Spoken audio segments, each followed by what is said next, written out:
Today we're starting our work on the Speedway 5, which we're going to be replacing the rear motor, replacing the speed controller, and replacing the rear fender. And then we're going to do some work on the front end as well, adjusting the brakes, and fixing a problem with the caster bolt, and power to the motor. Grounded out on the case. I've removed the rear wheel and the motor for the Speedway 5. And basically it makes it easier if you take off the rear shocks and basically unbolt them from the bottom and from the top of the carrier.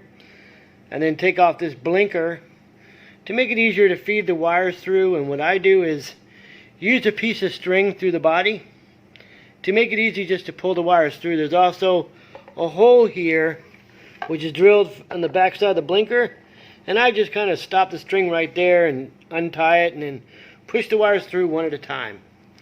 And then I'll feed the new controller, the new motor and wire for the controller back up to the controller. I'll put in the new controller afterwards. And now I can show you the damage to the wiring. And you can see what happened is that I actually put this notch was facing downward, and that caused these wires to touch on this side and ground out and short out the wheel motor and then kill the speed controller. So that is an issue you have to be careful of when you're changing the tire, that you make sure that this notch, there's a notch right there, a very defined notch, is facing the correct way so that the wire feed doesn't get pinched and cause it to short out like it did here, you see?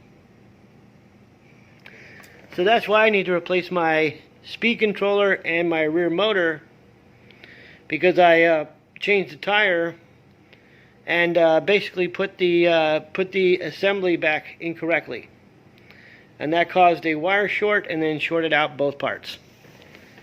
Moving on, we're going to go ahead and replace this with a brand new wheel motor, and then replace the speed controller with a brand new wheel motor and tire assembly from Mini Motors, which you can see is very well wrapped and packaged to guarantee against shipping damage. You know, they're very good about doing their best to ensure the products arrive as good as possible. And so now we're going to take this rotor off here and put it onto the new wheel and motor and tire assembly. And then we'll put this back. That when you're reassembling your tire, you make sure that this notch is facing in the correct direction so you don't get a short and ground out like I had here. And now we can get a really good look. See, just a little bit of damage is all it took, but all of the wires basically got damaged. And what happened is, once these three wires all come in contact with the steel here, it'll short out your speed controller and cause the motor to freeze up and like jolt as you're driving. That's how you know you screwed up putting on your tire. So this is a caution changing tires on the Speedway 5 and other Dultron Thunder, Dultron Storm. Well, not the Dultron Storm. Storm is different. But Dultron Thunder and other products like the Ultra, you're going to have this problem. So you have to be very careful not to stretch these wires and not to get them chafed like this, where they ground out on the steel and then ruin the motor and ruin the speed controller.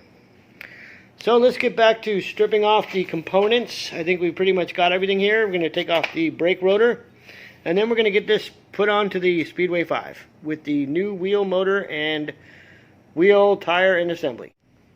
And so here we have the brand new motor assembly. You can see the brand new wire and motor assembly all ready to go from Mini Motors.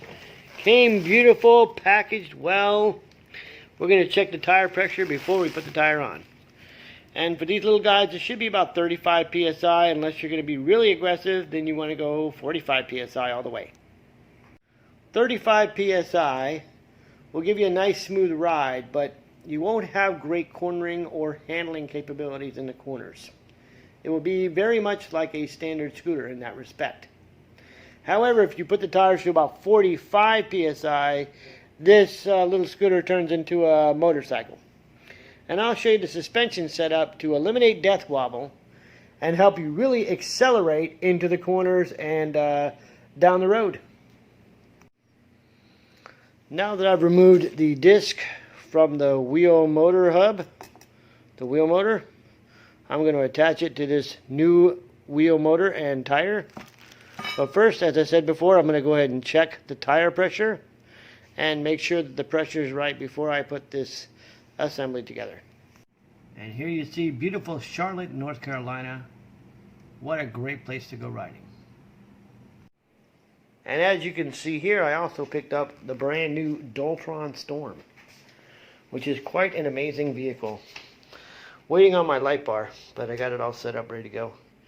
Got a few lights on it, you know how it goes. And then basically it's an unbelievable, ridiculous machine so far. And I just love driving it. But I tell you what, it doesn't take anything away from this lovely little Speedway 5. Anyway, back to our video about our dear old friend, the Speedway 5. So what we're going to do next is we're going to go ahead and add the new fender, because I have a little hi-ho silver mark here on my fender, you can see. And the thing is, we'll save this fender because the light assembly is still good. But we of course got a new fender from Mini Motors quite a while ago. And we'll go ahead and throw that on, and we'll have to pull out this blinker side as well to feed this wire through, and then find its attachment here in the front on the light side. And then we'll use another shoelace, just like here, and feed it on through that side, and then feed it through and plug it up. This, the fender assembly, quite easy to reattach.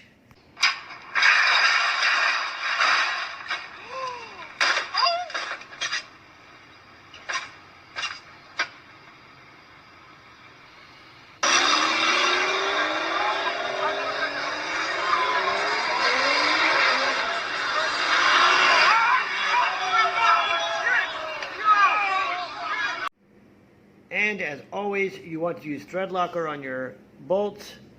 Right now I'm setting up to put the screws for the rotor assembly, and I'm allowing the thread locker to set up for a few minutes before I do that. After the thread locker sets up for a few minutes, we'll attach the rotor to the motor wheel hub.